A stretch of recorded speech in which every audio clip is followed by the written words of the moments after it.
We are live, boy. That was on the nick of time. I was talking to Lily off camera, and she's bringing me up a beer, and she's like, "What?" And I'm like, "We don't have time. Okay. We don't have time for this, Lily. You got to just you have to make an executive decision and bring something up."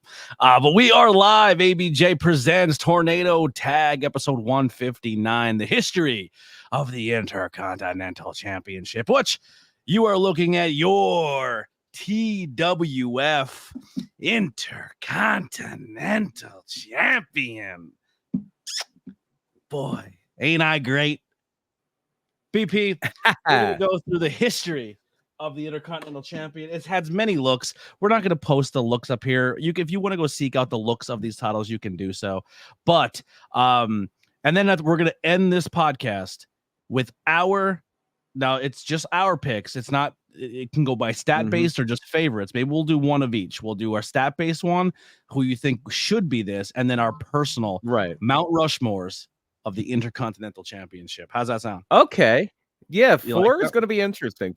Yeah, because if it was just one, that would be hard for me. It would be as hard as getting decent lighting in my setup here. That would be someone took it to like a murder dungeon. I don't know what's happening over there. Yeah. So over the weekend, we had a pretty jam-packed day. We did Brewfest, we had Fightertainment, a lot of cool events going on. So much fun stuff going on. It was so cool to just be right on the streets of downtown Pottsville, calling wrestling, doing a little bit of interviews and fun stuff in between. Occasionally ringing a bell when I remembered to do it. So there was a lot going on. And then ring your own bell. Yeah. We got ticketed. We got ticketed for being too handsome. Cup. You can't drink it. No, you need a beer glass. There's a beer glass. I believe I got cited for having a too good of a speaking voice. I believe that's what I got. I got hit up for being handsome. Yeah. And just being awesome, I think, So Security Inc. making friends in downtown Pottsville. Ooh, okay. So we got Lily was working the Rotunda stand, and they had a few extra cans, so we were able to take and partake. I got hammered. I was drunk. Like, I was pretty drunk on commentary. I'm not gonna lie. Hey, you hit it well. I kept it together, Al. Yeah, listen, if anyone has experience of being drunk on camera, I did a beer podcast for about 6 years. I can hold my own. You have that experience. Yeah. So I know this might be a premature when it comes to our TT awards, right?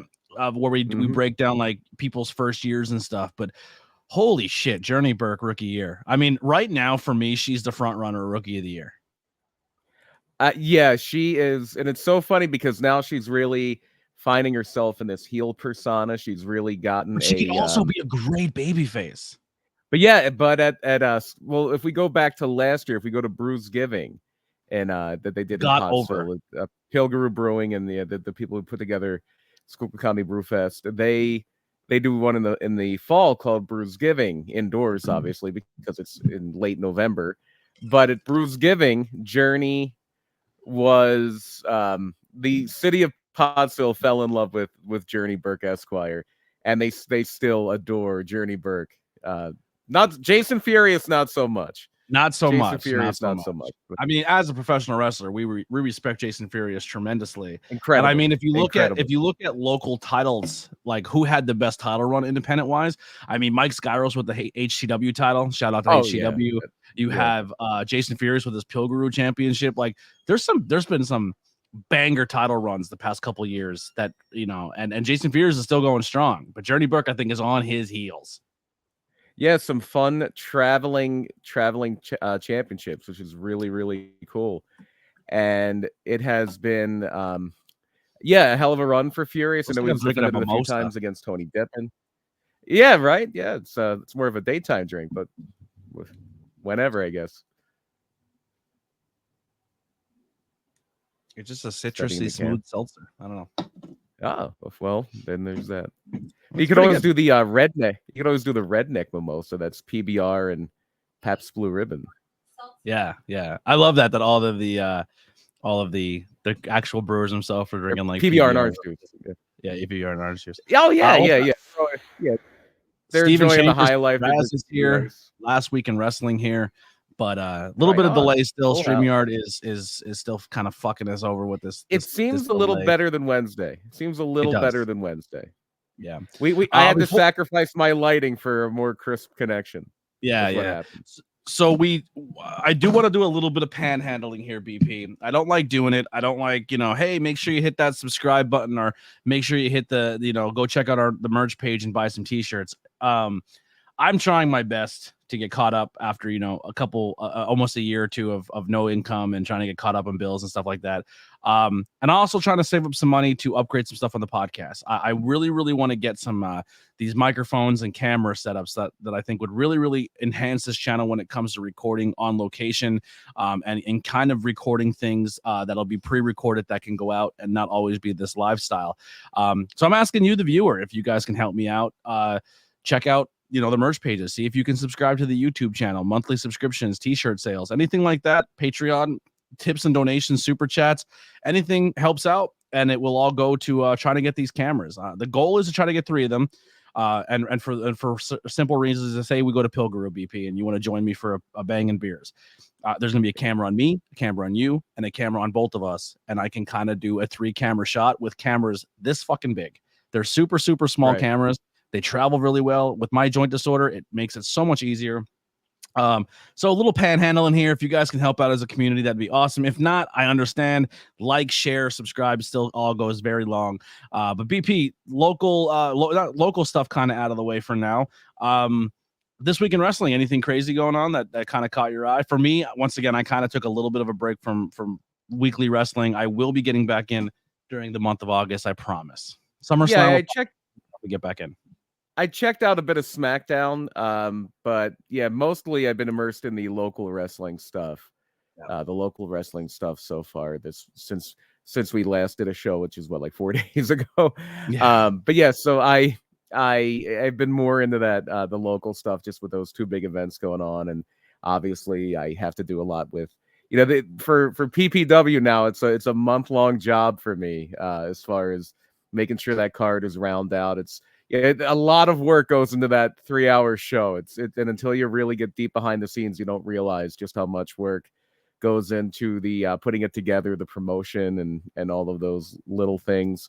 So I've been doing a lot of work on that. But I know, I believe we did have a title change in Ring of Honor, rather. The trios. Was Lee Moriarty? No, was it Lee Moriarty? I can't. Now I don't remember if it was Lee Moriarty or Lee Johnson. Was defeated Wheeler Yuta for the Pure title. Oh wow, the trio titles changed as well.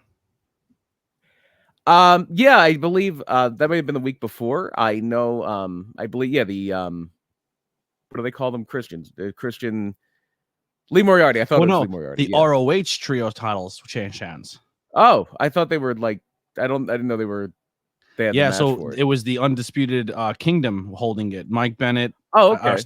Some I forget who was holding them. Maybe I'm wrong with that, but I believe that it's now the Von Erichs and Dustin Rhodes are the trios champions for ROH. That is interesting. That is very interesting. I did not know that. And then I also know that the women's, I believe they call it the women's TV title in Ring of Honor. Yes. Red Velvet defeated Billy Starks for that. Yeah, I think Billy Starks is going to go and try to probably be the one to dethrone Athena. Yeah. Seems like that could be very likely. Yeah. All right. Well, we have a long history to cover here for this IC championship. So we'll cut this week in wrestling a little short. Plus, we're on a short week. We didn't have a bye week this week. We played Monday night. Now we got to play Thursday or whatever, how that works out. But so we had a short week. Layla Hirsch did break her arm wrestling. So unfortunate. Yeah. So honestly, two other injuries out there. Now, unfortunately, I don't think one of them has an online merch page. So let's do anything we can when it comes to social media to support them, show them love, tell them we sent you from the podcast. Jordan Oliver It's going to be laid up for a while. Yes. The kid is in really good spirits. You know, he realized he's going to be out for a while. I tried everything to be like, yo, do you have an online store? He's like, I really don't do that.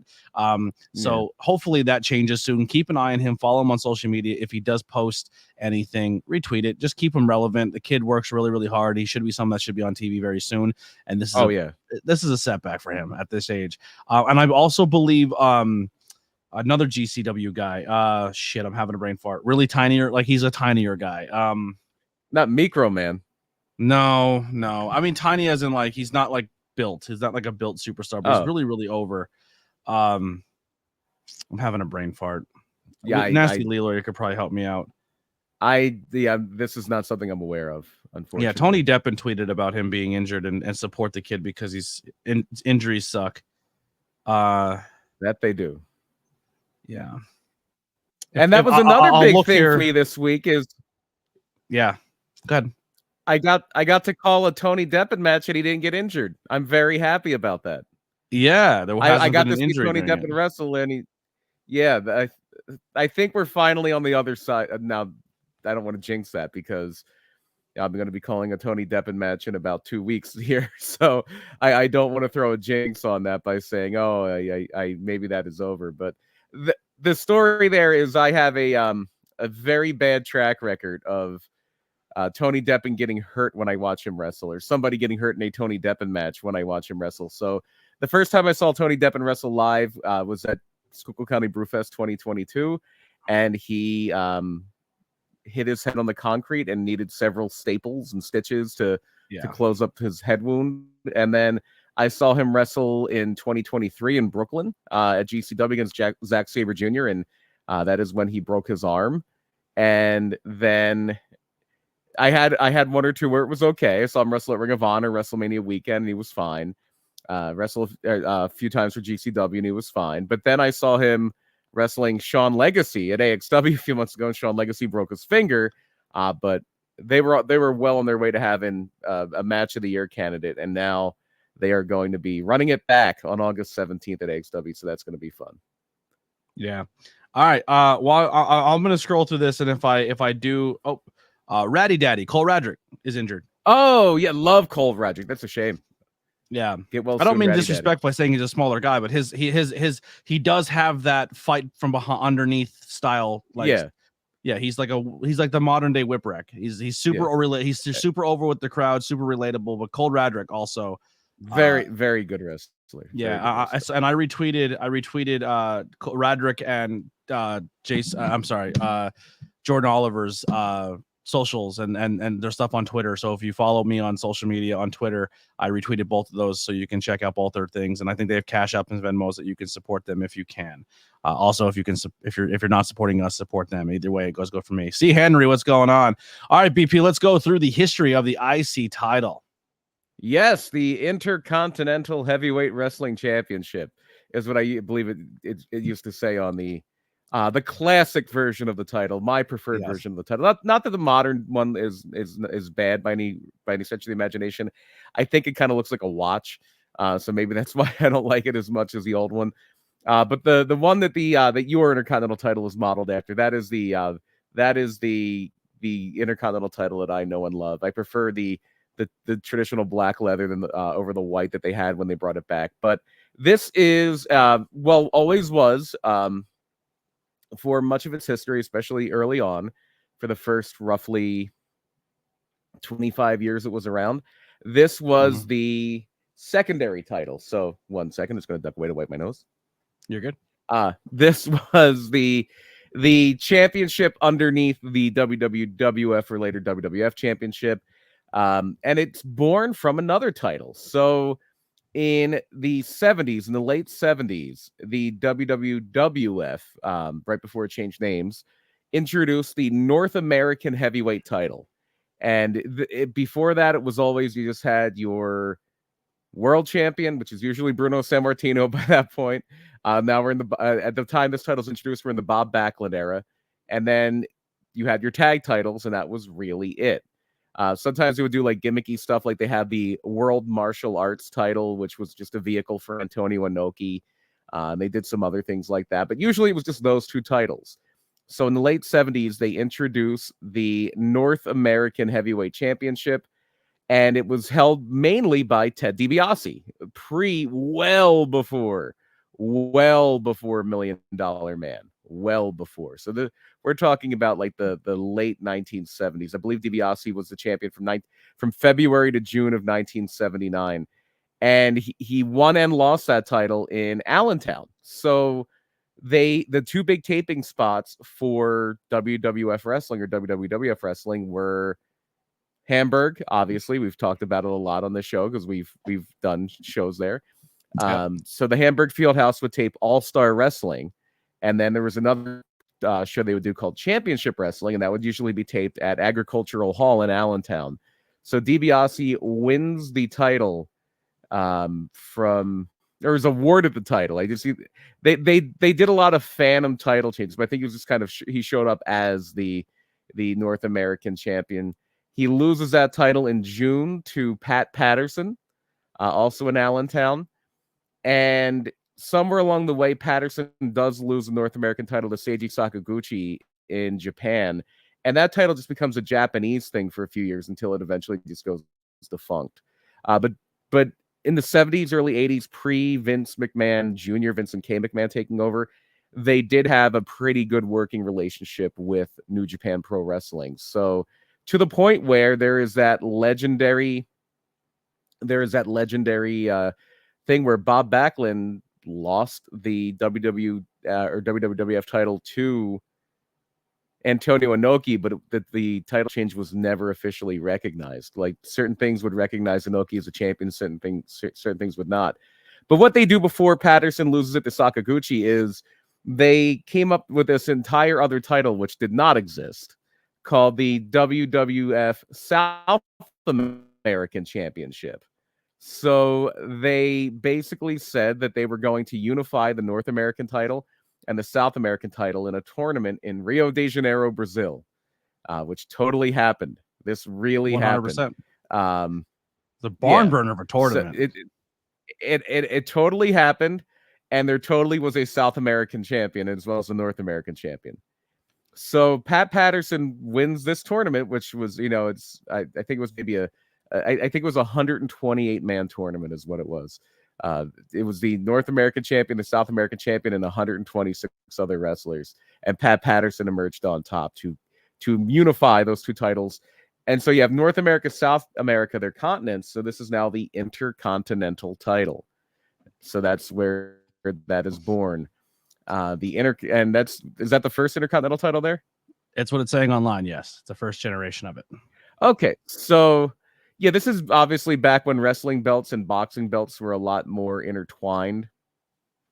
And so Patterson has it for a bit, and Ken Patera has it for a bit. And for a while especially after Patera had it, Don Morocco had it.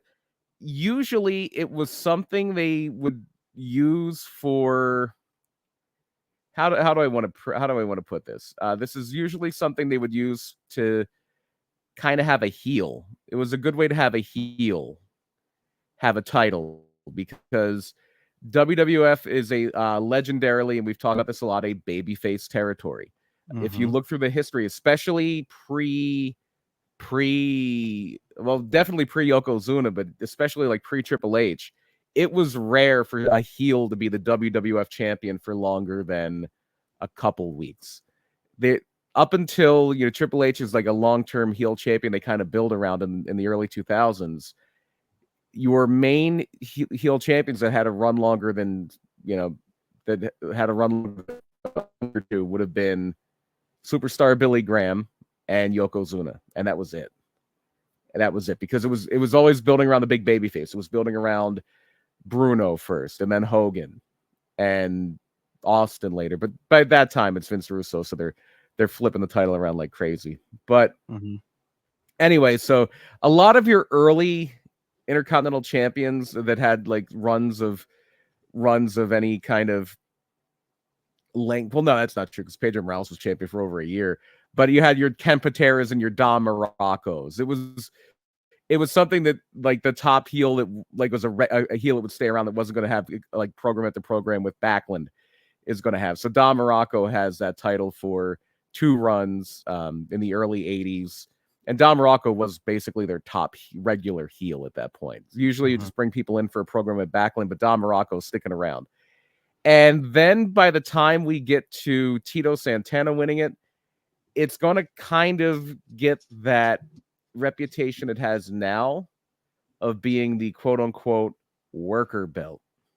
And this is what you always hear about the Intercontinental title, with a few glaring exceptions, I would say. There's a few glaring exceptions, and 2 of them wrestled each other at SummerSlam 1988 for it. But the era of the post-Don Morocco era is pretty much the worker belt. If you look back at the quality of wrestling in the WWF in the early to mid 80s, like that bridge between Vincent J. McMahon and Vincent K. McMahon, up to like probably WrestleMania 2, Tito Santana is definitely one of the best people they've got. Tito Santana was very, very good. Tito probably is definitely the one who changed it to be the work rate title. Like that kind of is where that coin. I would agree with that. Yeah, I would agree with that. So it's Morocco beat Morales clean. Which time? Morocco beat Morales twice for that title.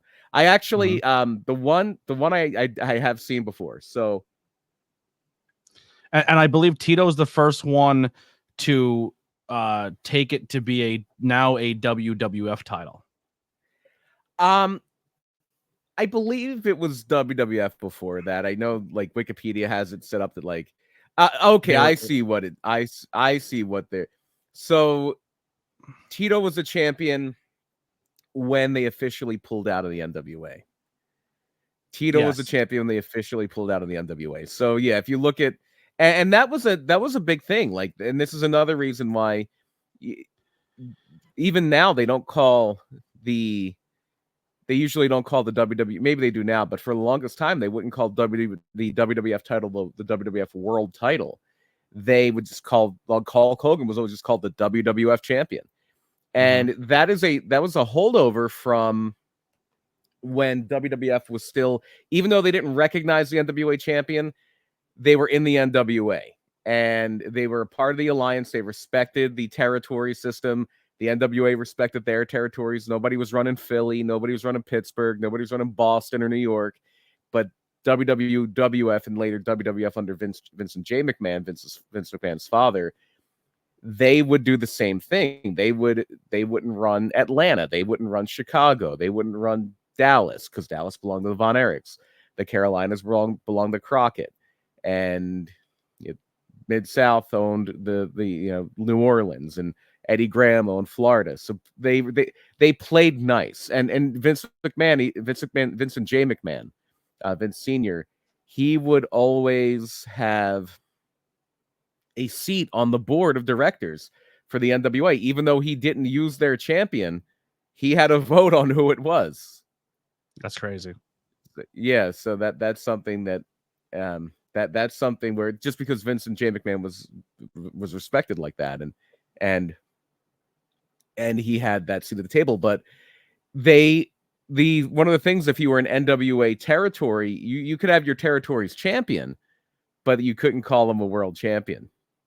Yeah, Ricky even says Tito was the first IC champion after the WWF. Yeah. Yep.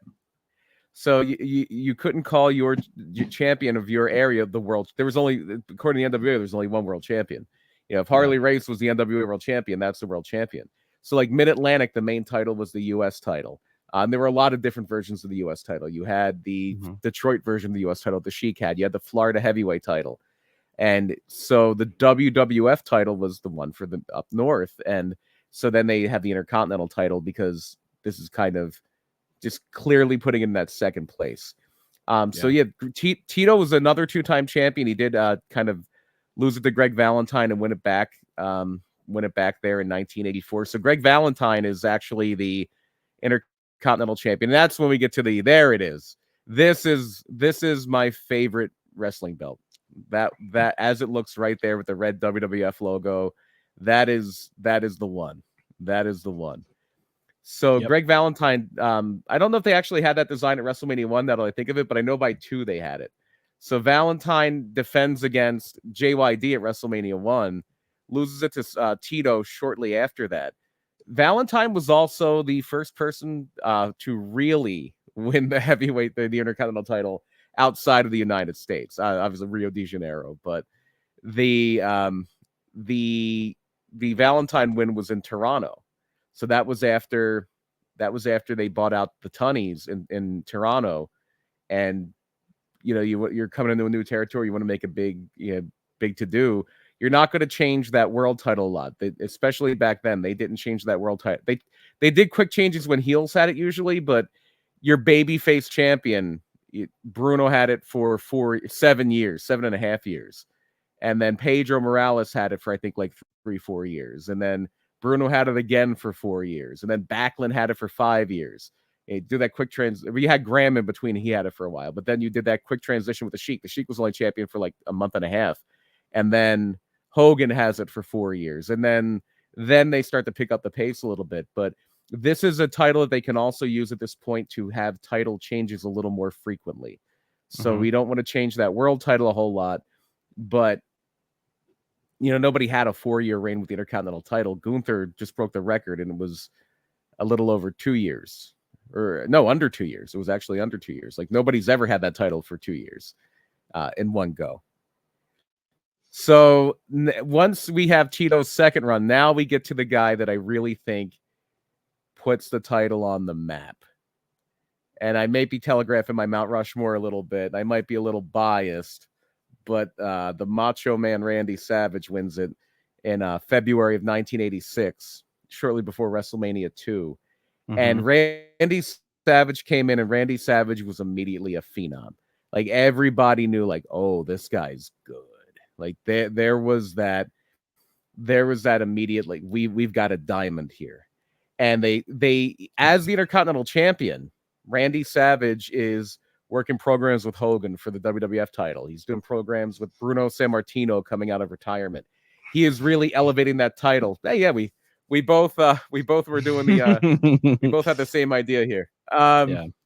So Savage is really elevating things, and this is also coming at a time where WWF is expanding. We are in the heart of the Hulkamania rock and wrestling era, whatever you want to call it. WrestleMania 1's a big success, and it's full steam ahead now. So they would do at this point not just A shows and B shows, but they would do a lot of nights, especially weekends, A, B, and C shows.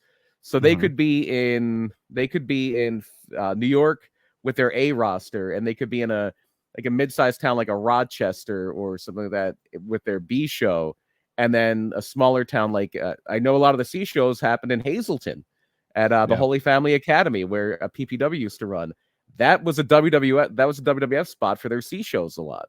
So your C shows usually didn't have like an Intercontinental title match or something like that. Your C shows, maybe they have a tag title match, but it's usually just kind of it's not your top level guys. Your main event's going to be a match. Interesting thing with this title at this point in time, Macho Man Randy Savage. Maybe I'm telling the tale too soon. Maybe I'm burying the lead, but I only think he had it. He only had it that one time. I don't think he gets it back here anytime soon. No, he was only the Intercontinental Champion once. Yeah. But he decides he's gonna go home and he's gonna polish it up and clean it up pretty nice, right? Yeah.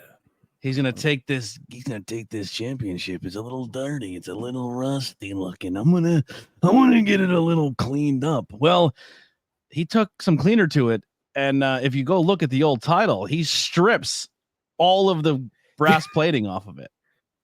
Oh yeah. He essentially ruins the title. Which it's amazing that back then. Well, it's not amazing because it's just showing the evolution of the wrestling business. That back then there just was the one title. Because nowadays they have the road belt and they have the TV belt. Like the belt they use on TV is usually not the same physical title that the wrestlers will take on the road with them. And a lot of the TV titles don't have the button straps; they're Velcro, so it's easier to get on and off. Yeah. Because I'm gonna be honest, owning my first belt, it takes freaking forever. Yeah. So yeah, so back then, yeah, you just had the one. You just had the one. It was growing, but it wasn't a. It was growing, but it wasn't quite there. So yeah, Savage, and you want to talk about the match that cements the IC title as the quote unquote worker belt. It's WrestleMania 3, where Savage, that 414-day run comes to an end at the hands of Ricky the Dragon Steamboat, and now we're going to kind of take a little bit of a detour. And I don't want to besmirch this next guy, because for a while people would say, oh, he's the greatest Intercontinental champion of all time because he had the longest reign up until very recently. But Steamboat's going to drop it to the Honky Tonk Man, which is kind of surprising. The rumor I've always heard that Steamboat is to this point, Steamboat is by far the shortest reigning Intercontinental champion. He was only Intercontinental champion for a little over 2 months. And from what I understand, it was 65 days, but it's only recorded as 64 days. Right. It was probably one of those things where it was a tape, like it was taped the night before or something like that, because he loses it on TV, he loses it on Superstars. So the thing I've always heard is Ricky Steamboat, maybe motivated by his wife at the time, Bonnie. They had just had either they were about to have their first son, Richie Steamboat, who became a wrestler later, or she was pregnant with his son Richie, and he requested time off, which was a gigantic no. You didn't request time off in the WWF, especially if you wanted to keep your push back in the 80s. So the plan I had always heard was for Ricky Steamboat to lose that Intercontinental title at some point down the line to the natural Butch Reed, who had just come over from Mid-South, and he beat Coco Beware at WrestleMania 3. He was getting a pretty big push. And so the Honky Tonk Man kind of is the benefit of, there it is. Oh, Honky Tonk Man has debunked this, and maybe this isn't true. This is an urban legend, though. I don't believe Honky Tonk. or that, yeah, who knows? But yeah, the Honky Tonk Man goes on that epic 454 day run, the long time record setting run. And we can make fun of the Honky Tonk Man because it's such an over the top gimmick, and he isn't at the level bell to bell maybe of a Randy Savage or a Ricky Steamboat. But the Honky Tonk Man drew some pretty good money on those B shows, main eventing, defending the Intercontinental title against like a Jake the Snake or a Jim Duggan or a Brutus Beefcake or somebody of that ilk. He really coined how to be the chicken shit heel. Like, you wanted him to lose the title, but he was that first, because they would never do this with the World Championship. Like, the IC Championship is the perfect place to play this character out, where it's almost like this Andy Kaufman, where he claimed he was the greatest intergender champion and everybody wanted to beat him, but he found these ways to sneak and cheat, and it pissed people off, and they wanted this title off of him. the man's Jerry Lawler's cousin. He knows how to be like, and he spent a lot of time in Memphis. Yes, there's that Elvis thing, but there's a lot of Memphis in the Honky Tonk Man. And he's got the great Memphis manager, Jimmy Hart. And Honky Tonk Man drew money. So you can disparage Honky Tonk Man because he's such a gimmick, and you might not like the matches as much, but there you see, outdrew Hogan sometimes. The Honky Tonk Man was he was very over. People wanted to pay. It was the classic professional wrestling heel. I want to pay money to see him get beat. That's what it's all about. You can either want to pay money to see the conquering hero or pay to see the guy get beat. And that was definitely the Honky Tonk Man's thing. And ask and ye shall receive, because SummerSlam 1988, it was supposed to be a rematch of WrestleMania 4. So SummerSlam, the original SummerSlam 1988, rather, it was supposed to be a rematch of WrestleMania 4, Brutus Beefcake and the Honky Tonk Man, but instead we get an injury to Brutus Beefcake at the hands of Outlaw Ron Bass and a mystery opponent, and that story title reign comes to an end in 30 seconds at the hands of the Ultimate Warrior, and now it's definitely not the work rate belt. And we get a new title look at this point in time. Okay, yeah. So this is the Intercontinental title I grew up on right here. With the it's very similar, but you don't have the red WWF. Yeah, there's a little bit of a difference. So that the one before this and this are for me the two classic, perfect. That is a perfect wrestling belt right there. Yep. No notes. 10 out of 10. That is a perfect wrestling belt. So the Warrior does have that infamous loss to Rick Rude at WrestleMania 5. We covered that a few months ago. Wins it back. If you want to look for a good Ultimate Warrior match, one of the best Ultimate Warrior matches, everybody will talk about the one with Hogan at WrestleMania 6, and the match at WrestleMania 7 with Macho Man Randy Savage. It's not the best wrestling match I've ever seen, but it might be my favorite wrestling match, the Warrior and Randy Savage. Well, the guy he fused with here for the IC title too is probably one of my favorite Warrior feuds. Ravishing Rick Rude. It always amazes me that Ravishing Rick Rude was only in the WWF for like a hot cup of tea. It was literally like 3 years. Yeah. And it felt like he was there forever. I mean, part of that is my age at the time, but yeah, like 3 years. So he left such an impact in that short time he was there. Yeah, and he did, and his feud with the Warrior has a huge part to do with that. Where, yeah, that finish with Bobby Heenan grabbing the foot on the suplex at WrestleMania 5. But if you want to see a really good Ultimate Warrior match, that match with Rude at SummerSlam '89 is a very good ultimate. Like Rick Rude does almost a Gonzo bomb in that match. It's incredible. But Rick Rude, yeah, in fact, one of my earliest wrestling memories. It was I went to this for my I want to say it was it would have been my 6th birthday in 1989. Yeah, I'm very old, so it takes a while to remember how old I was back then. So I got to go to a house show at the Philadelphia Spectrum, front row, in the summer of 1989. And the two big main events were Demolition defending the tag titles against the Twin Towers, Akeem and the Big Boss Man. Mm-hmm. And then the main event was Rick Rude defending the Intercontinental title. This is probably like a few weeks before he loses it to Warrior against the Warrior, and the Warrior wins by like count out, I think. And that match is like locked into my brain.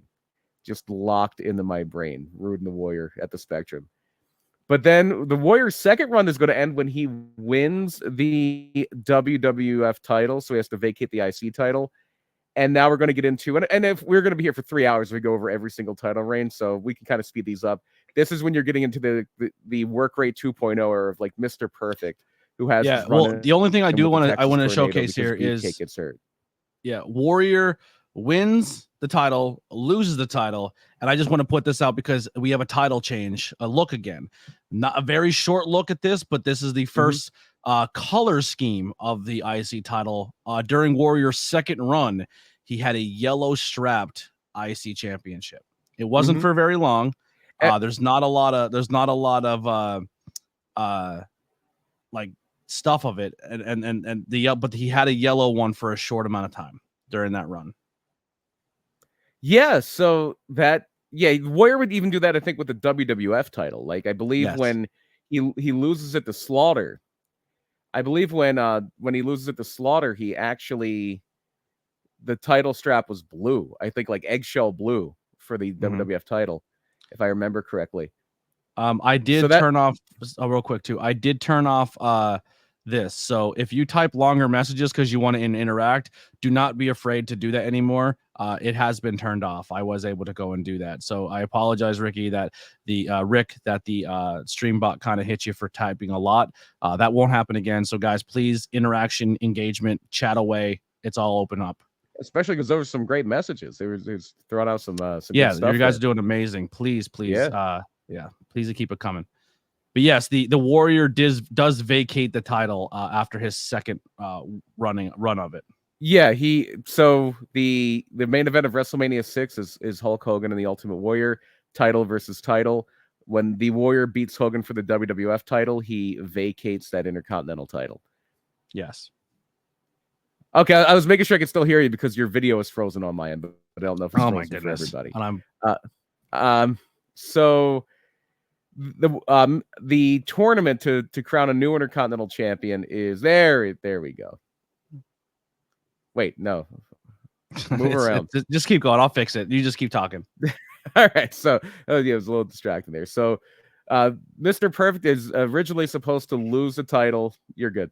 To the or to Brutus Beefcake, but that's when Beefcake has his parasailing accident. So he does a quick title change with the Texas Tornado, Kerry Von Erich. This is mentioned in the Iron Claw about how Kerry is in the WWF now, and he's got the Intercontinental title, and when's he going to get a shot at that other guy? So this is the kind of work rate 2.0 era because Mr. Perfect is an all-time great Intercontinental champion. And then you're going to have Bret Hart beating Mr. Perfect. Again, if I'm like picking out a few Intercontinental title matches to watch, Bret Hart's win over Mr. Perfect at SummerSlam 1991 is way up fantastic. There. Fantastic match. Way up there. One of the people that's not going to be on that list is the Mountie. I love Jacques Rougeau. Jacques Rougeau is a very big guilty pleasure of mine. But he was only the champion for 2 days. And this is so this is a controversial one because I've heard two versions of this. So the Mountie wins the title from Bret Hart at a house show and then loses it to Roddy Piper at the Royal Rumble right after. They said on all the shows like Bret was wrestling with a fever and all this stuff. But the rumor I'd always heard was Bret had either given his notice and told him he was going to go to WCW, or that he was threatening to do it, so they just took the title off of him, and obviously he reconsiders. So the Mountie gets this very short reign, just transition to the Piper, but things square away with Bret, so Bret gets it back. And now we're kind of full on in the work rate belt mode. Another, if we're singling out matches, like Intercontinental title matches, especially Intercontinental title changes, the SummerSlam in London in 1992 with Bulldog and Bret is up there as well, especially when you hear like how Bulldog was obliterated out of his mind and like Bret kind of had to dictate the whole thing, and it really will give you a new respect for Bret Hart on that one. But Bulldog was so over at this point. It was insane how over he was. But this is also at a time when we are knee deep in the steroid scandal with the WWF. Vince McMahon's about to be, put on trial for steroid distribution and things like that. So the WWF in late 1992 is getting really serious with drug testing. They put in like basically almost Olympic level drug testing and told people they had to get off of steroids, get off the gas. And two people who failed drug tests that fall and were summarily kind of out of the company very quickly and very kind of conspicuously were the British Bulldog and the Ultimate Warrior.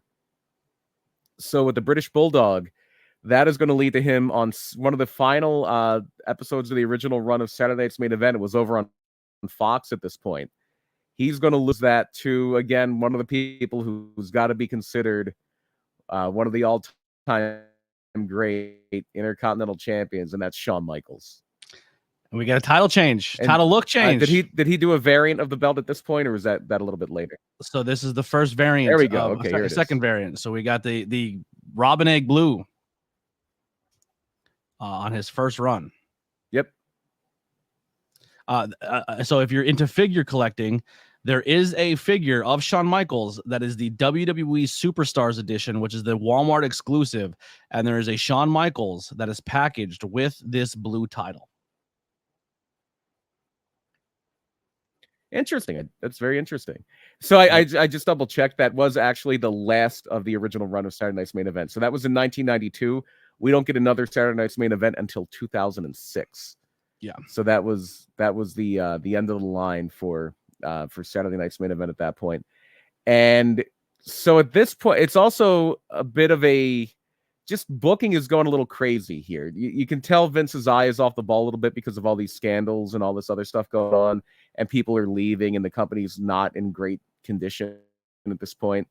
So for that Survivor Series, so Michaels wins a title shortly before Survivor Series. And the blue, so real quick too, the blue title does not last long. He only has it for a very, very short time, and then it switches to the white strap. Yep, and that's the debut of the look that would kind of continue through when they revived that style. There is one more color change to the title. Okay. There's one more. Not We'll now. get to it then. Not now, no. Okay. I know who it is. Yeah, I know who it is. It clicked in my head. Yep. So so it's funny because the Survivor Series leading up to this, after Michaels beats the Bulldog, one of the matches that was being advertised, because Ric Flair is a WWF champion at this point. He had just beaten Randy Savage to win it back. And there's a whole thing of Bret Hart and Shawn Michaels for the Intercontinental title at Survivor Series. And then Ric Flair, as the WWF champion, is going to be teaming with Razor Ramon, who is brand new, against originally Randy Savage and the Ultimate Warrior. But then the Ultimate Warrior is leaving because of this drug testing thing. So it becomes Randy Savage and Mr. Perfect. But at this time, Vince McMahon is also saying that he wants to scale down Ric Flair's push. And Ric Flair is going to kind of be used to put over guys and be more toward the middle of the card. And the Ric Flair's deal with the WWF is, Vince said, if you're ever not happy with what you're doing here, just say the word and we'll let you go. And that's going to happen here. Rick's like, I want to go down. I want to go back to WCW. So Rick loses to, and there was a few different ideas of who Rick could lose the WWF title to, but I guess it was like they would get so much fan mail, especially internationally, for Bret Hart, that they made the decision to. He just lost the Intercontinental title, but he's getting all this fan mail. He's getting all this attention. We're going to put the title on Bret Hart. So that happens in Saskatoon, Saskatchewan, Canadian Thanksgiving. So that Survivor Series match, which was originally supposed to be Shawn defending against Bret for the IC title, because Bret and Shawn had great matches when Bret was IC champion. They had like some of the first ladder matches in the WWF. Now it's Bret defending the WWF title against Shawn, and the Intercontinental title is not at stake. Shawn kind of dominates this title through 1993. He does have that quick title change with Marty Jannetty. Jannetty was only champion for about 3 weeks. And the white strap too, just to kind of, if we're going off color schemes here, the white strap was it bounced back and forth. So Shawn had the white and black. When we get to a little bit later, it changes back to the black, and then the white reappears for Jeff Jarrett, Shane Dean Douglas, and Goldust, and Mark Marrow, and I believe Hunter Hearst Helmsley. So there's a few times where the white strap does come back, but it does bounce back between white and black a few times. Okay, well, Dean Douglas was only champion for like 14 minutes, so that was a Shawn thing. That was more of a Shawn thing. We'll get to that. So Shawn Michaels' second reign in late 1993, you're not going to believe this, but he doesn't lose the title in the ring. You're not going to believe it, but he doesn't lose the title in the ring. I believe they said he had like a hand injury or something, but okay. So according to Wikipedia, it says he was suspended for testing positive for steroids. He tested positive. I had also heard that he was kind of threatening to leave the company, starting to go to WCW. He even says himself at this point in time he failed a drug test, but he didn't. He thought it was bullshit, and he refused to give the title back. Yeah, so that becomes a big thing because they made a slightly shinier one. So you can see the difference in the two of them, because to crown a new champion, they do a weird thing. They do a battle royal on Raw. Like 1 week they're doing a battle royal, and the final 2 guys in the battle royal we're going to wrestle the next week on Raw, and the winner of that's the Intercontinental champion. So the final 2 are Rick the Model Martel, who would have made a great IC champion at some point. Yes. And the guy who was going to be the kind of face of this title for the next few years, the bad guy, Razor Ramon, who's going to win his first IC title on September 27th, 1993. And then Shawn Michaels is going to come back and have a big feud. They do a dusty finish with IRS at the Royal Rumble with Razor Ramon. And then Razor's going to have it a few times. He's going to lose it to Diesel, win it back. Did you have something with Razor Ramon that you set the Ramon? Yeah. And when Razor wins it, it leads to my favorite match in professional wrestling history. It leads to Razor versus Shawn in the first ladder match, which is made iconic by this amazing figure. That is really cool. Now the belts are a little off because they look identical. Like Razor's belt was a lot shinier. Yeah. Sean's belt looked a little more faded and worn, because it was. Yeah. But yeah, so it's funny that match at WrestleMania 10, it didn't land for me as much as it does for other people. And I know Shawn Michaels has a reputation for having a lot of his match laid out beforehand. Like Randy Savage had the same thing. Like there's certain guys that have a reputation that they like to kind of lay things out almost move for move. DDP, Randy Savage is notorious for it. Like they say, like they practiced that WrestleMania 3 match. Basically, it was scripted down to the arm drag. And they kind of did the same thing with that ladder match. Doesn't make it any less good. But I know that because I saw pretty much the exact same match at the Spectrum 2 months before WrestleMania 10, to the point where I'm watching WrestleMania 10 with some friends, and I'm like, well, this is going to happen. Oh, watch, Diesel's going to get kicked out. And Sean's going to fall off the ladder, and he's going to land his leg. He's going to get crotched, basically. Yep. I didn't know the term crotched at that point. That happens a lot now, because I actually watched when Randy and AJ were doing their WrestleMania match. I watched it in a dark match in Wilkes-Barre. Yep. They that happens quite a bit now. Yep. But yeah, it was basically like, okay, I know exactly what's going to happen here. Mm-hmm. So then Razor loses it to Diesel, wins it back. Jeff Jarrett gets a run here. He's a pretty high. He's high on the list for me. When I love Sean, really love Sean, mm-hmm. But when I think the IC title, like one of the first names that pops into my head is Jeff Jarrett. Okay. I felt like at the time, and I have way more respect for Jeff Jarrett now, but I felt at the time he won it, it was like, this is a step down for this title. Just because of the way, I think it was more the way he was pushed. Because he was around for a year and he would lose a lot. He didn't seem like a threat. And then out of nowhere, he beat Razor Ramon. I'm like, no, don't do that. Like, he's not good enough. Like, and that's nothing against Jeff Jarrett. It's just the way they pushed him. And again, it's that cowardly heel. That's what they're leaning into. Jarrett, and one of the things that does give Razor and Jarrett a lot of reigns is they did trade it back and forth. Jarrett had one of those things where he had a match with Bob Sparkplug Holly where they held up the Intercontinental title, and then they did a rematch the next week, and that counts as another reign for Jarrett. Him and Razor Ramon traded the IC titles at a house show. So basically, he wins it for the first time in January of 95. By May, he's a 3-time champion.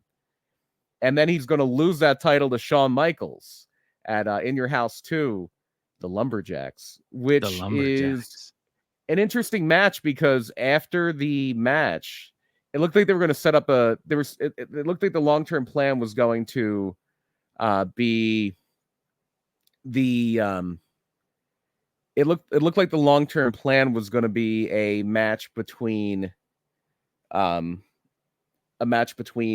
Roadie and Jeff Jarrett, because, and I know Rick just posted chat Jarrett and Michaels at SummerSlam. It was actually in Your House. It was the In Your House before SummerSlam.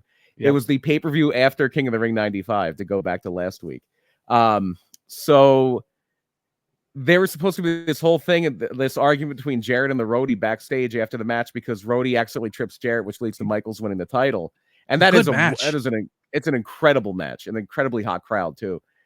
But literally after the match, like before they could even cut this promo, Jarrett and the Roadie both walk out of the company. They both just peace out, and Jarrett doesn't come back for a while. And Jarrett, like that match for me. So like to me at that point, Sean's the bar. Like if you wrestle Sean and you can make me like you more than I like Sean, like that was the bar for me for liking my next wrestler. Razor won that for me at that ladder match. And then this match here is I was like, I love Jeff Jarrett. I'm a Jeff Jarrett guy. Oh, Jeff Jarrett. Yeah. Looking back, Jeff Jarrett was great. Oh, so, and the funny thing is I'm a Sean guy, and my cousin who grew up, and he's my wrestling buddy at the time, his name is Barrett. So every time I'm like, I'm the sexy boy, Tony Blackwell, or ABJ, and he's Jimmy BARRET, Jimmy Barrett. There you go. So this is gonna shock you. This is gonna shock you, but Sean doesn't do the job to lose the title here. But it's not his fault. He was attacked by 300 Spartan soldiers. Yes. Gerard Butler led his entire crew into a bar in Syracuse, And Shawn was minding his own business. He didn't do anything wrong. All their girlfriends just liked him because he was such a sexy boy. And he was telling the girls, yo, leave me alone. Go back to your guys. Right. I don't want problems. I don't do drugs. No. He's an innocent bystander, essentially. Right. And so he does get, the whole incident there, and he has to surrender the title to his opponent in your house for Dean Douglas. Essentially, Shawn Michaels got a little drunk, probably had a couple pills, and forgot that he wasn't traveling with Razor, Diesel, and Triple H that night, and he was hanging out. Yeah, I believe the Bulldog and the 1-2-3 Kid is who he was with, and they tried. And Bulldog wasn't fighting for him, and the 1-2-3 Kid ain't doing shit, and I think Sonny was there. I think Sonny got them off him. Don't sleep on X-Pac. X-Pac was a bouncer. He's a little guy, but that dude could fight. But they like literally pulled a passed out Shawn Michaels out of a car and started beating on him. So that leads to Shane Douglas being the Intercontinental Champion for all of about 14 minutes, I believe, because he loses it immediately to Razor Ramon, who then loses it to. I think we're gonna have a new belt here because Razor's gonna lose it to Goldust. And Goldust, I love this title. The gold leather IC title. Another wrestler at this point in time, I fucking love. I love Goldust. I'm such a Goldust mark. And what did it for me with Goldust? Obviously, the IC title run was really big, but the street fight, the him and Piper street fight, the Hollywood backlot brawl with the white Bronco, so dumb, so dumb. I love Goldust. But the guy he loses it to is a guy that doesn't get talked about a lot anymore, and he almost had this is true. When Goldust was Intercontinental Champion, Undertaker had an Intercontinental title match. It was actually at the infamous In Your House Beware of Dog, I believe. And I believe it was a casket match. So In Your House Beware of Dog was a pay-per-view, obviously in Your House, where they did their first match, which I believe was, I want to say like Mark Merrow and Triple H or something like that. And the second match is Savio Vega and Steve Austin. And as they're coming to the ring, the pay-per-view feed cuts out. They were in like Birmingham, Alabama, I think, and there was an intense rainstorm. This is the only time this has ever happened. The power was completely knocked out at the building. And so like literally they were down for hours. They came back just in time to do like the main event, which at that point Shawn's the WWF champion and this Shawn defending against the British Bulldog. So what they did was they were taping Superstars a few nights later. So it was In Your House Beware of Dog 2. And they showed the two matches that actually made the air, and then they also they redid the matches that they lost. It was Goldust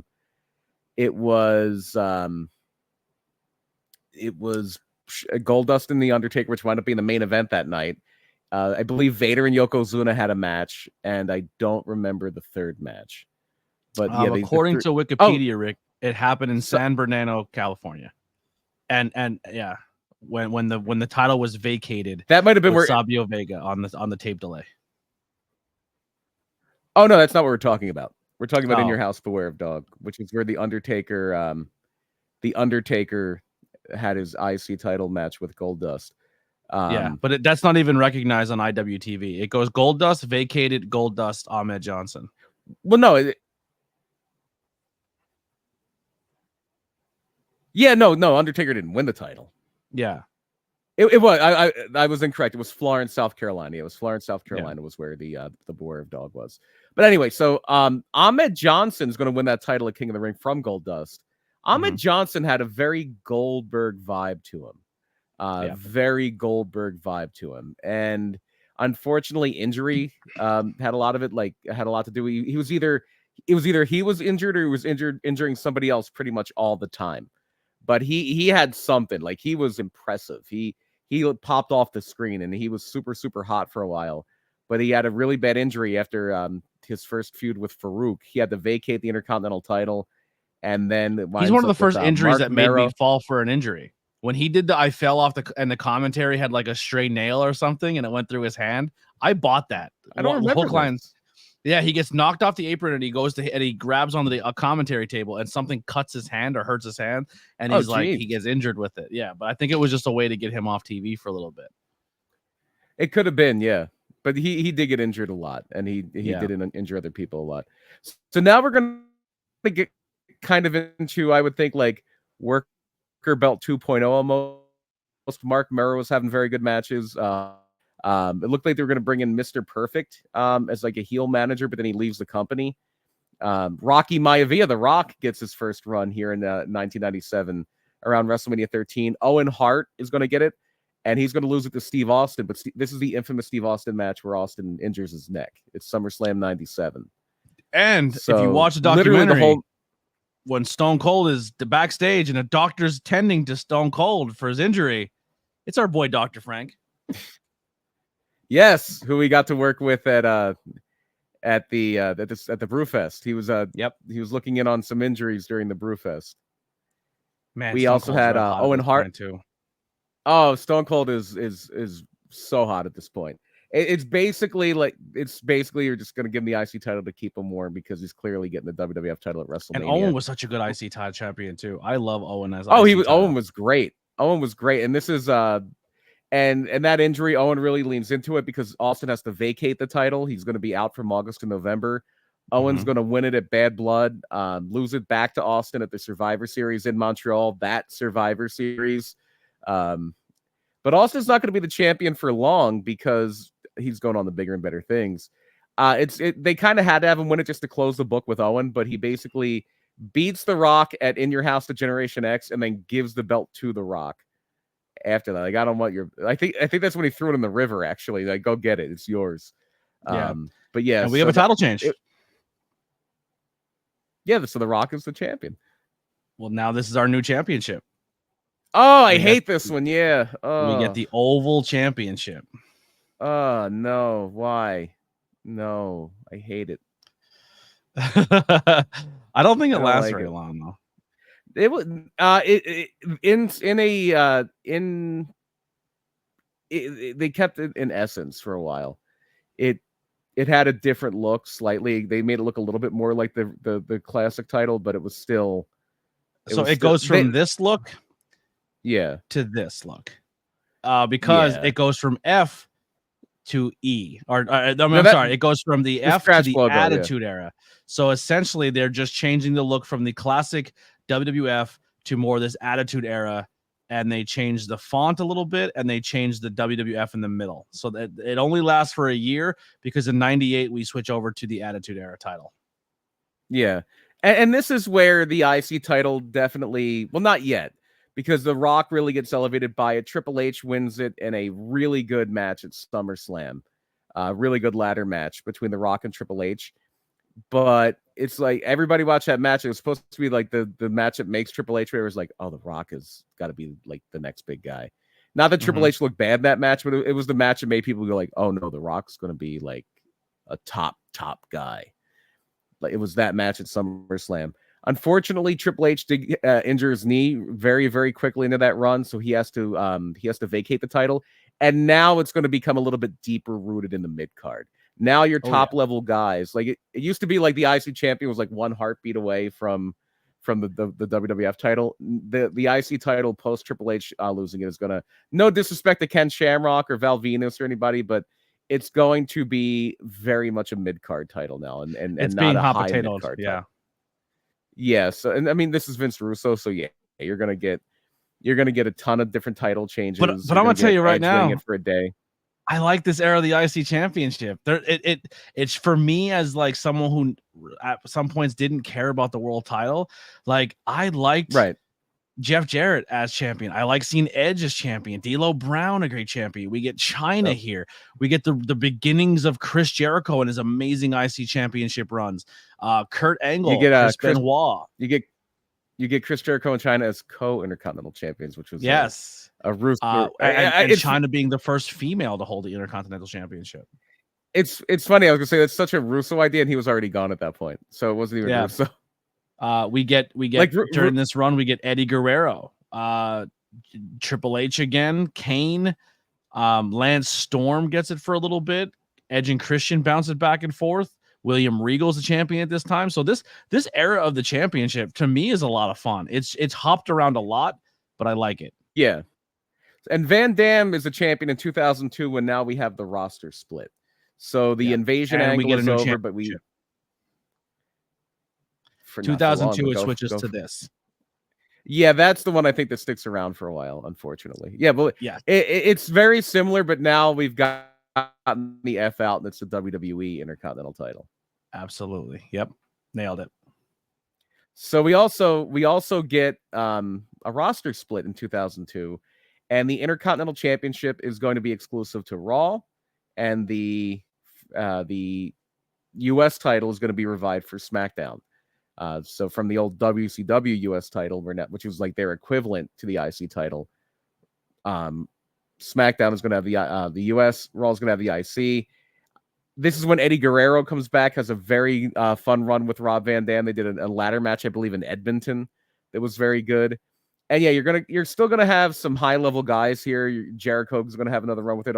RVD is kind of the guy I think of as like the quintessential IC champion for this stage of the game.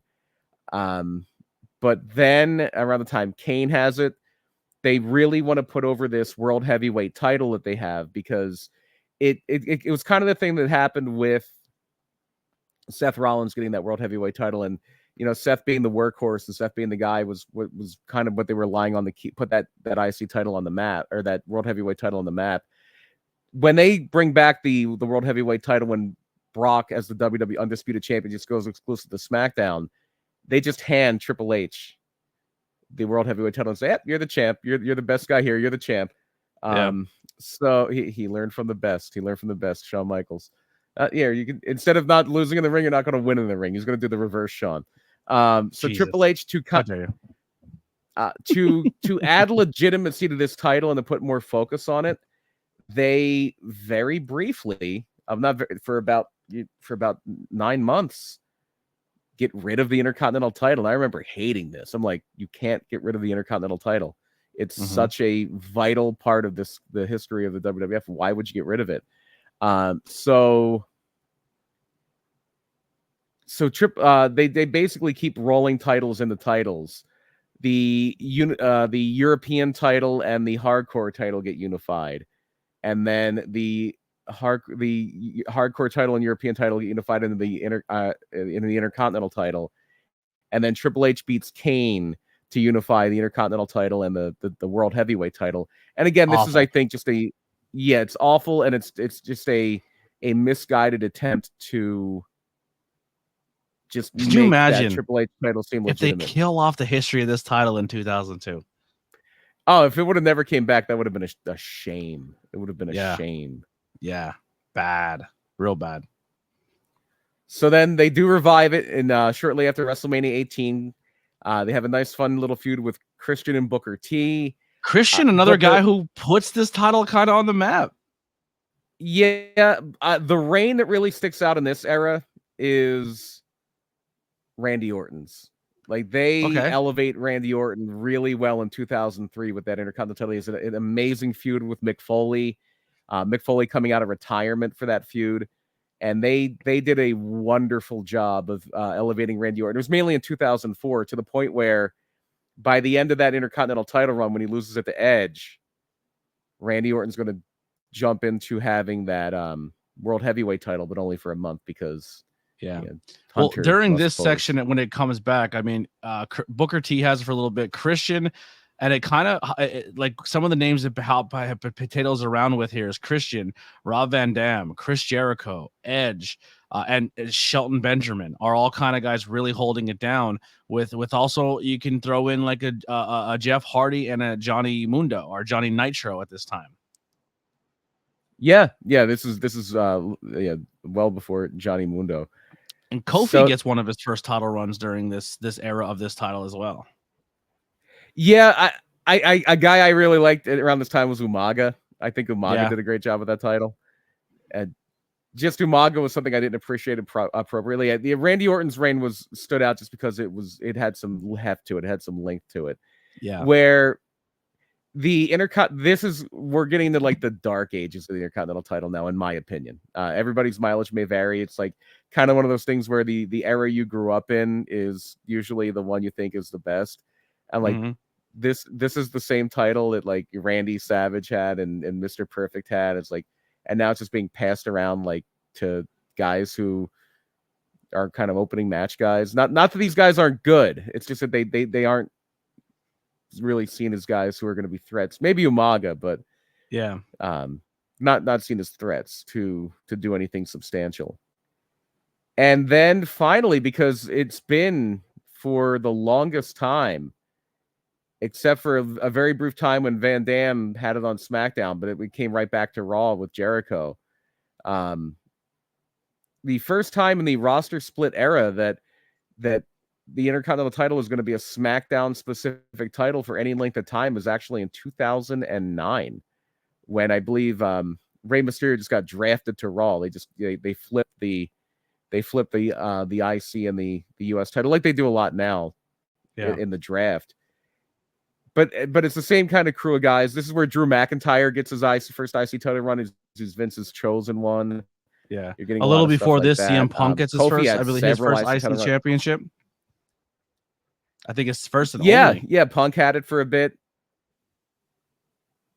It may be. I'm trying to think if he. Yeah, it is. Yeah, because then he's gonna kind of elevate to challenging for the world title a bit later. Yeah, I'm just kind of going through here and trying to. A guy right before we get some major changes, one of the guy who wins his first titles in this era, who becomes pretty synonymous for the IC title for a long time, Dolph Ziggler, wins his IC championship during this era.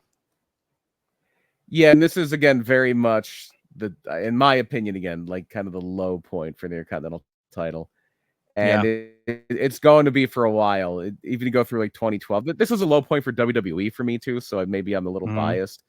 Maybe not 2012 because Punk was doing some great stuff in 2012, but yeah, I know the big thing for 2012 was this is where the Big Show finally gets his WrestleMania moment. He beats Cody Rhodes for the Intercontinental title. So Cody Rhodes wins the title, and we get a title change. Yes, we go back to this. Yeah, that's pretty good. I miss it. I miss it. Yeah, this is going to change. This is going to change 2 more times, but it's going to stay relatively the same. And this is a time where the Miz is having some fun runs, but it's again being passed around. Like I actually saw in person my first Intercontinental title change around this time. I saw the Miz beat Wade Barrett for it at the pre-show of WrestleMania 29. It was literally it wasn't even on the main card, and it was raining. It was like the only match it rained for that day. Was the Miz and Wade Barrett. Curtis Axel's going to have a run when they try to push him as a Paul Heyman guy. He's going to have a short run with it. Bad News Barrett, which is something which was a gimmick I thought had a lot of fun with. The Miz is going to have it a bunch of times. Luke Harper gets a run with it here. Brody Lee has a really good match with Dolph Ziggler. I believe it's just the match for the where people Ziggler watching. It goes from this title to this title, so they kind of had it a little too glammed up, and they cut it. They went back to I'm lagging, and then it goes back to more that flat old school look, and then once we go to the modern era, we're gonna get it's a little blurry, but it's gonna go from that Attitude Era scratch logo to that clean modern day logo. Yeah, and that's gonna be used for pretty much everything we're talking about for quite some time. So I think the first time they really make a concerted effort to rehab the Intercontinental title is at WrestleMania 31 when they have the big ladder match that Daniel Bryan wins, and people were, up in arms about him not winning or being in the main event, challenging for the world title. But yeah, he does win the Intercontinental title in a multi-man ladder match. But unfortunately, shortly after that, he has to vacate it because of some concussion issues that led to his retirement for several years. But now you're starting to get some guys like Ryback, who was you can make jokes about Ryback, but he wins it in an elimination chamber. They actually bring back the elimination chamber, and the match they do it for is the IC title. Kevin Owens is going to have his first run here. I was torn between the Macho Man shirt and the Kevin Owens shirt. Yeah, so I feel here after Ryback, the IC title is now used, maybe here and there, not so much, but this is now used to launch the next generation of world champions at some point in time, or top guys in the company. So you get, I'll kind of go through a little bit. You got Kevin Owens, who's, has it, loses it to Dean Ambrose, goes back to Kevin Owens. Kevin Owens, Dean Ambrose, both Grand Slam champions at some point in time. Zack Ryder then gives it back to The Miz, who is a 2-time Grand Slam champion. Goes back to Dolph Ziggler, who I think is it could be the talks up with The Miz as one of the greatest IC champions. Then Dean Ambrose back to The Miz. Then you got guys like Roman Reigns, Seth Rollins, back and forth again with the IC championship. Back to Dean Ambrose. Bobby Lashley sneaks in there. Finn Balor sneaks in there. Shinsuke Nakamura. This white strap IC title is kind of used to be a launching point for top guys later on. Yeah, and I think that 2016 Miz reign doesn't get the respect it's due, especially when they first do the roster split again, and the Miz is probably the best heel on SmackDown for a little bit there. Man, and you got him on talking smack, talking shit to Daniel Bryan on that thing, like legit cutting a real promo on him. We still never got that payoff. Never. I mean, they did the program, but it didn't really work. It didn't really hit. And they wound up having to get like Maurice and Brie Bella involved, and it kind of diluted it a little bit. It's a good thing that this didn't happen, because Kofi Mania thing was such a big deal and so special. Yeah. But it seemed like to me for a while when we had the new Daniel Bryan, he had the hemp WWF or WWE title and everything. I'm like, it feels like they might do heel Daniel Bryan against babyface Miz for the title. And I'm like, that would be amazing. Yeah, when he was the greatest wrestler in the world, when it was like Miz almost won that title, and Shane McMahon decided to step in. The best in the world is Shane McMahon. There's only one best in the world. His name's Shane McMahon. And then we did have a little bit of an ebb again, I think, when not so much, again, very talented people, but it's just where it's being placed on the card, where like Nakamura has it, or a Braun Strowman, or even a Finn Balor. Well, Braun Strowman wins it, and this is our introduction of what we have now. Yeah. So now this is from Braun Strowman on is the introduction to the brand new Intercontinental Championship, which is our current Intercontinental Championship as we speak. I said earlier, it looks like a watch. It looks like a ring. It looks like a class ring you would wear. Yeah. Like after you graduated school. It has grown on me, but I definitely still prefer the old school title. As do I. It's not a bad title. It's not a bad title by any stretch of the imagination. And this IC title generation is definitely held by one man when it comes to I know we have the longest reigning champion when it comes to this version of the title, but when I think when the history books are written, when people think of who they think of when it comes to this version of the title, I think it's our current champion, Sami Zayn. I think Gunther might be right there with him. That reign was so good. Gunther's going to be and synonymous, and probably is going to cement himself as one of the greatest IC champions. But I think when fans look back at this title, like, oh, Gunther had a good run there, but this was Sami's title. The amazing thing is Gunther in that one reign has the most time as Intercontinental Champion, even though the Miz has had it 8 times, and Chris Jericho had it like 9, I think, and Jeff Jarrett had 6 of them, and like in that one reign, Gunther was champion longer than anybody else. He obviously beat Honky Tonk Man's record, but he also passed like Don Morocco, The Miz, Pedro Morales as the guy who has spent more time as Intercontinental Champion than anybody else. Yeah. Which will show you how they like to bounce this belt around. Still is less than 2 years. Yeah. So Gunther's gonna have it for 666 days on one reign. Honky Tonk Man 554 days on one reign. Pedro Morales 2 reigns, 425 days on one of those reigns. Randy Savage 1 reign, 414 days. Don Morocco 2 reigns, 385.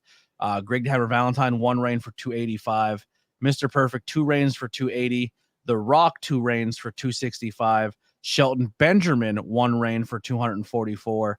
Cody Rhodes 1 reign for 236. Are you looking at the right title? I'm seeing completely different numbers. That's what I'm looking for right now, and by Wikipedia when it comes to the longest reigning IC champions. I'm sorry.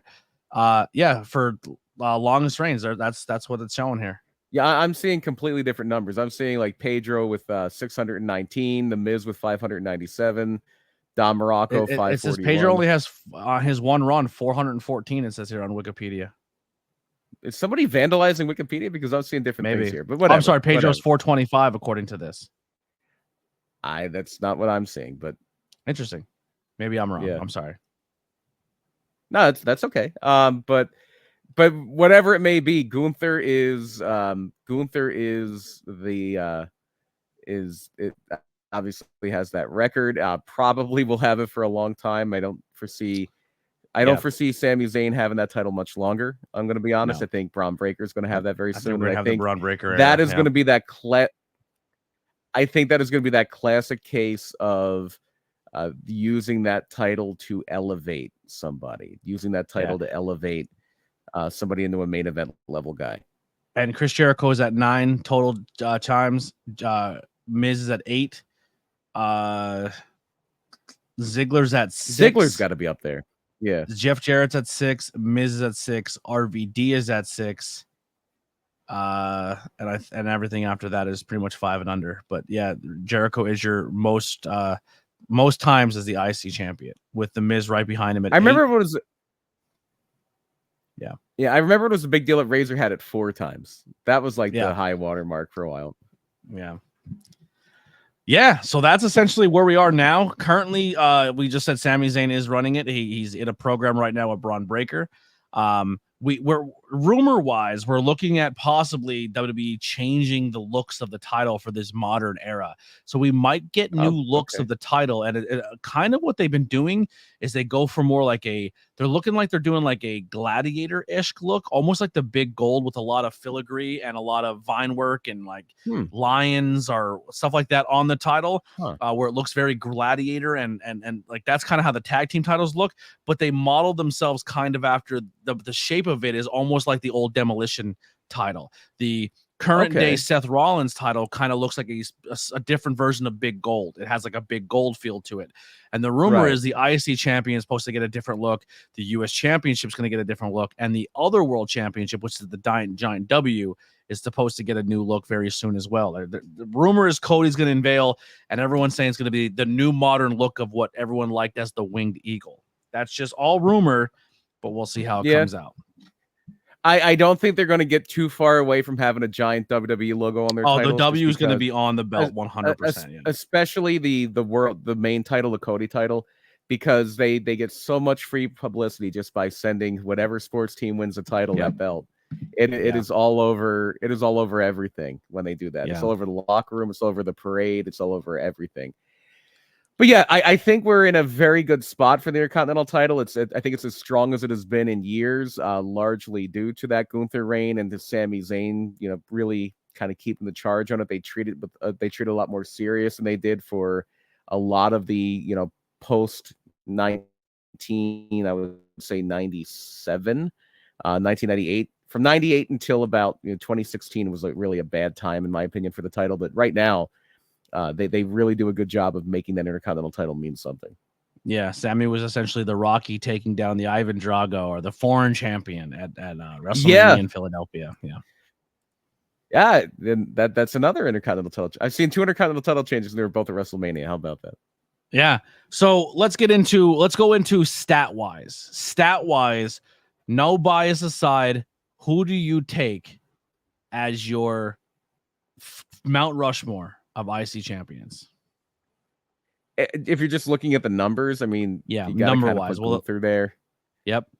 Yeah, because I think you got to put Honky there, because again, it's not just the amount of time he had it; it's how he used it. Like Gunther's not main eventing house shows for the most part with that IC title. Maybe he is actually, but Honky Tonk Man was drawing a lot of money, main eventing a lot of shows when that was the bread and butter of the business. It would be like if you put a pay-per-view main event with Gunther defending the IC title. I think you got to throw that respect to Honky Tonk Man. So you got Gunther and Honky Tonk Man. In the chat too, we're going by stats only. Who do you think is your top, like statistic wise, IC champions? I agree with both of these so far. I go Gunther and I go Honky Tonk. I got to throw Randy Savage on there. And I might be showing a little bias here, but I think Savage was the first guy to really elevate that title to the point where you could do a whole touring show Like there were a lot of shows that Hogan wasn't on, where the main event was Randy and Bruno Sammartino or somebody like that. That drew a ton of money, and a lot of that was Bruno, but a lot of that was Randy Savage too. Getting those people in there to see him get beat up, like we said with Honky. Okay. The third one's a little trickier. I'm trying to think of somebody. This should be your fourth. Because the fourth. So this is your last. Yeah. So those are the three, I think, obvious ones for me. Just because those are people who really put that title on and I think they really put that title on a level that it wasn't at when other people had it. And it's difficult to, I'm finding it a little difficult. I have to say it, and it's going to, because, there's the one guy, if you're just looking at statistics, if you're looking at kayfabe, there's the one guy who, as the Intercontinental Champion, won the WWF title. That's the Ultimate Warrior. Wow. He's the guy that he was he could say, I'm just as good as the champion. I'm just as good as a WWF champion, and he proved it. So if you're looking complete kayfabe, complete record books, complete statistics, you have to have the Ultimate Warrior there. Okay. I would go, for me, stat-wise, I'm going to go Gunther as the longest reigning is on my Mount Rushmore. I'm not putting Honky Tonk on, because I think Gunther takes that spot from Honky Tonk, erases his face off the mountain. I go Macho Man, because I think Macho Man really put that title on the line. So I got Macho Man, I got Gunther, and then I go your most times. I go Chris Jericho, and then I go the Miz as my top four IST champions. I always think like winning the title a bunch of times just meant you lost it a lot. So I always kind of discount that. That's fair. But that's my four. I'm gonna go Savage, Miz, Jericho, Gunther. Okay, that's good. I would have had Shawn Michaels on mine, but he had a knee injury, so he couldn't make it to Mount Rushmore. Yeah, they couldn't get his face sculpted. Yeah. Who is your personal? They couldn't just. Okay, this is big difference. Yeah. This, I think the only guy that's definitely going to stay is Randy Savage. That's a bias. I'm with you. Me and Randy are both. We both have Randy on our mountain. If he's not my favorite wrestler ever, he's second. I'm having that discussion internally now. Has Danielson eclipsed Savage as my all-time favorite? That's it. That's kind of like that battle I have with myself sometimes. When he wins a title in London and takes it to Japan, he'll eclipse your Savage. There you go. Yeah.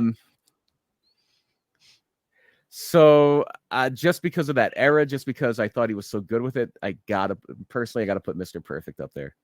Okay. Mr. Perfect is definitely up there for me. Oh, that's tough. I think he was an incredible Intercontinental champion. I think Gunther did such a good job re-legitimizing that title that Gunther is going to be on there for me. Okay. And I'm probably going to go back to somebody that, like, as I was kind of really getting into wrestling, it's like, okay, that's the Intercontinental champion. This is a guy who is running that division for me. I'm going to put Rosa Ramon on there. Okay. I love it. Savage, Savage, Mr. Perfect, Razor Ramon, Gunther. So I'm going to go Savage. I'm going to go Shawn. I'm going to go Razor. And then for my fourth spot, it's tough. It's so goddamn hard. Fuck, man, because like I want to throw on like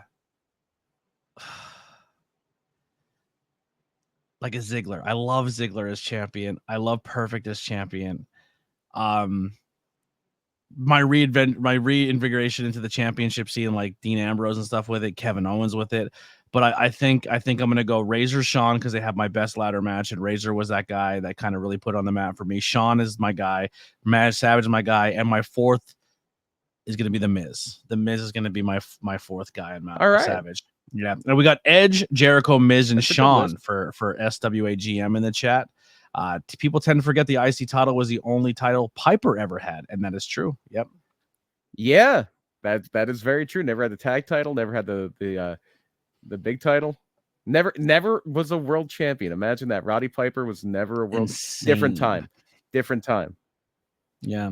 There's so many guys like that. Well, I mean, Mr. Perfect was if you count the AWA title. Rick Rude, if you count the international title, was, but if you don't, he was never a world champion. Yeah. Ted DiBiase, unless you count when he bought the title, was never world champion. Even though he did, they don't consider that a reign. Even though he did defend it, once. Yeah. But yeah, that was awesome fun. We are going to be doing more history of championships. I think it's pretty safe to say we promised the people a U.S. championship and we never gave it to them. So I think we will say sometime in August. That'll be fun. The next championship we will cover the history of is going to be the U.S. championship, and that'll go from the WCW side carried over to the WWE side to current day. So the next one we will cover another one of my favorite another one of my favorite belts look wise was the WCW era U.S. title. I thought that was a beautiful belt. Yeah. Yep. All right, BP. So besides, we have August coming up. You want to brainstorm a little bit live on the podcast and see what we got coming up for future episodes? I know we owe everybody a what if here. What if King of the Ring 95 was good? I think you need a little more time to prep that one. That took a lot of time to rack your brain on how to make that show good. So we needed an extra week.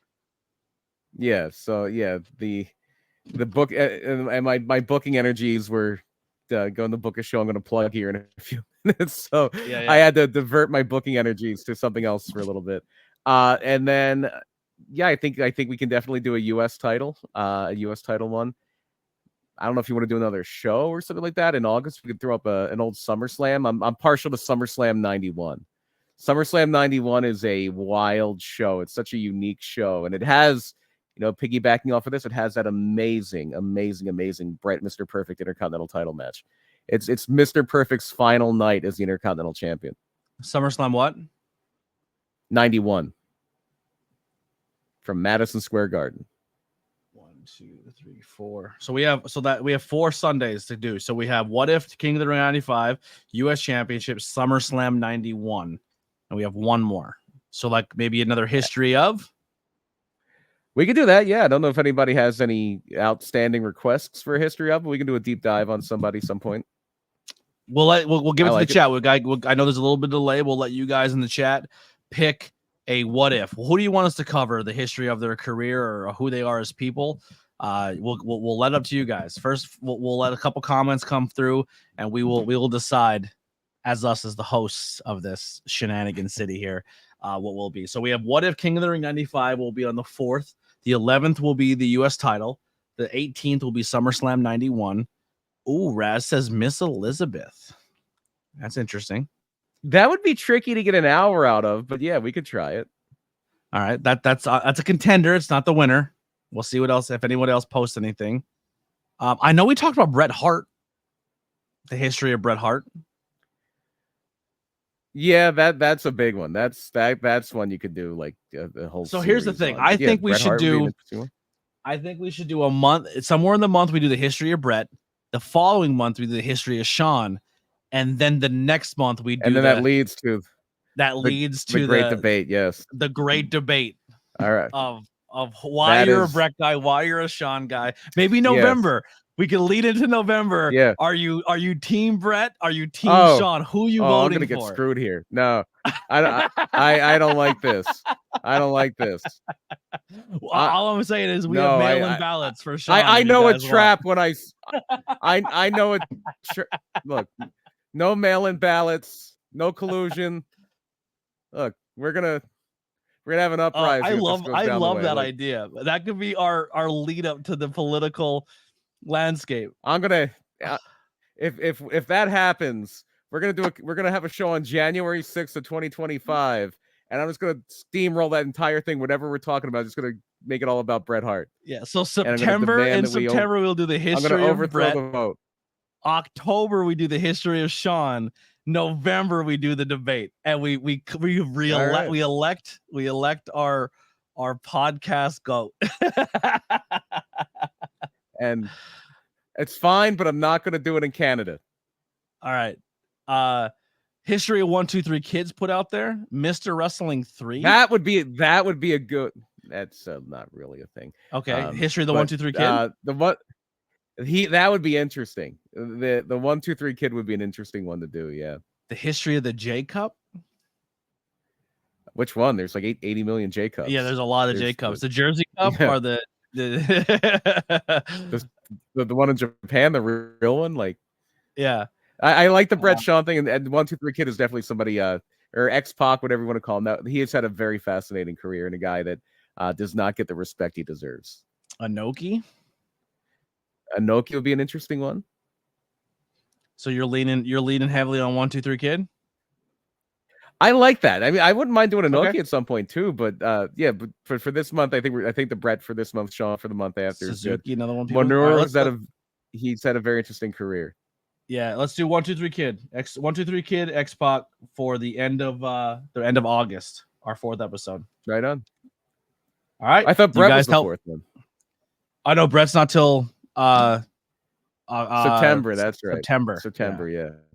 Yeah. Gotcha. September will be Brett. Yeah. X-Pac, I think, was a good one. Yeah. I love it. We'll have a show review, a what if, a title history, and a wrestler history. So you guys already the history of Bryant in ROH that can come up. If Danielson wins the world championship, maybe that'll be something we sneak in an episode, the history of Bryant to this point. Maybe, yeah. Yeah. All right. Thank you, everyone. He is confirmed to be winding down a little bit here. Yeah. Thank you to everyone who, and then we also have the history of John Cena that's going to be coming up soon because that might be a 2-parter.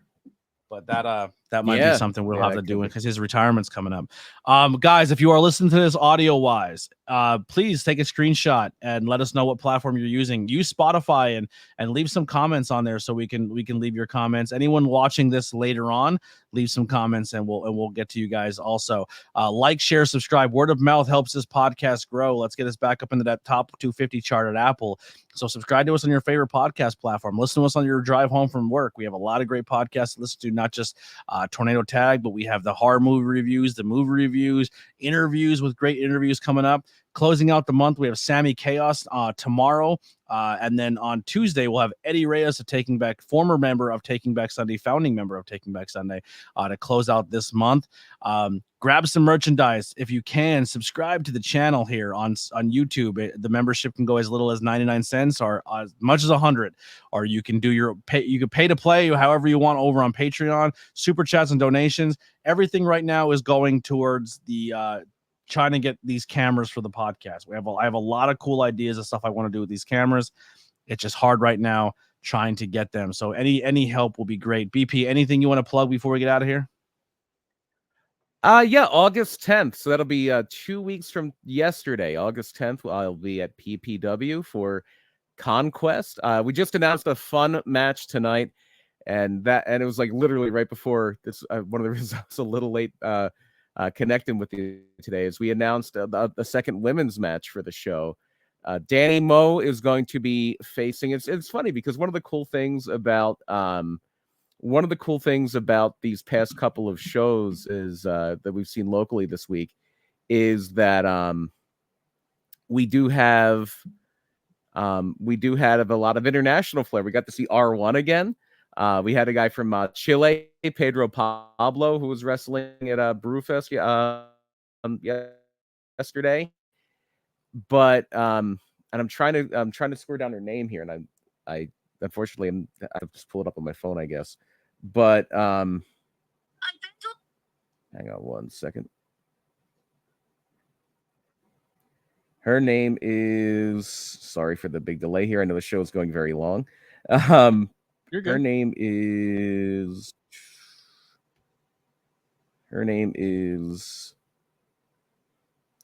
Asmita Jarelli. She is from Nepal.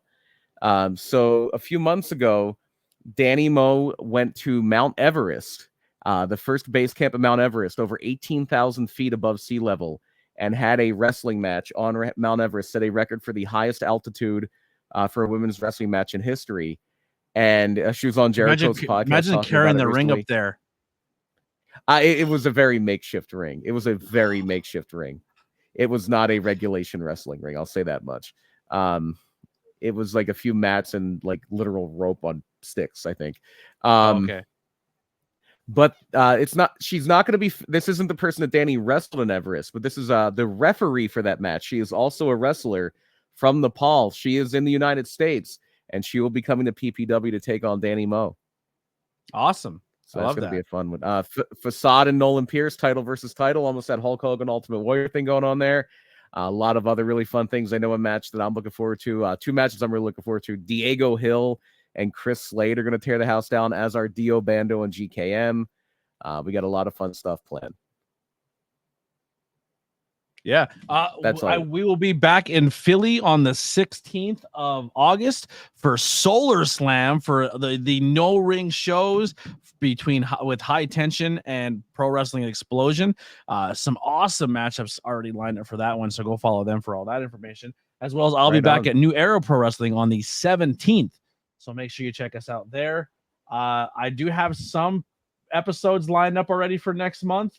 I will have my first returning podcast guest next month.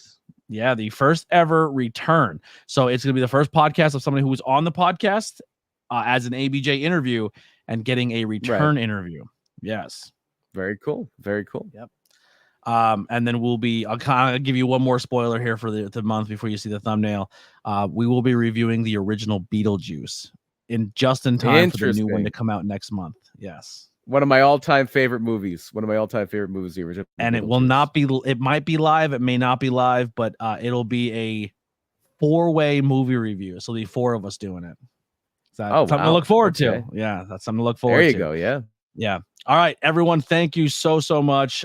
Make sure you screenshot this, share it on social media. Say you've been watching it. Tell us, let people know you've been doing it. Check out some previous episodes we just watched. I saw the TV Go with Kim Rose, as well as I just did Carrie with Trixie Valentine. So go check out those previous episodes on the audio side of things.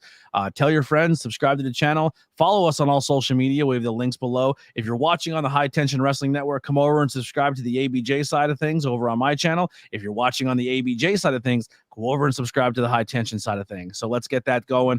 Let's help each other grow. We have some great content people we work with, a lot of cool things coming. Possibly, we got this beautiful IC title that I get to hold, but I might be a double champ soon, BP. I'm feeling there's a need out there for tornado tag champions. And I feel like we're going to scratch that niche very, very soon. So keep your eyes peeled. Ruda Entertainment, TWF, Tornado Tag Champions coming your way very soon. Little teaser for y'all. We'll see you guys on the next one very, very soon. Come join me tomorrow for my interview with PPW Zone. And they work everywhere. They're very, very talented. Sammy Chaos. But this is some music Sammy by the Chaos Converse is Kid. amazing. Oh, I love her. This is music by the Converse Kid. We'll see you all next time. We're out of here.